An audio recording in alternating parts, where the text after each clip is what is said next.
अधिक पूजा पाठ करने वाले लोग ज्यादा दुखी क्यों दिखाई देते हैं? जानने से पहले अपने प्यारे हाथों से वीडियो को लाइक करें और चैनल को सब्सक्राइब जरूर करें। तो चलिए जानते हैं।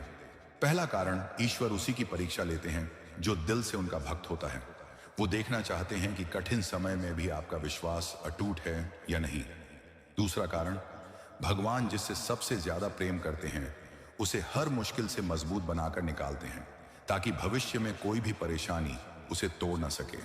तीसरा कारण, इस समय भले ही आपको लगे कि भगवान मेरे साथ ऐसा क्यों कर रहे हैं, पर यकीन मानिए आने वाला समय अद्भुत होता है। हर दर्द, हर संघर्ष आपको एक नई ऊंचाई तक ले जाने के लिए होता है।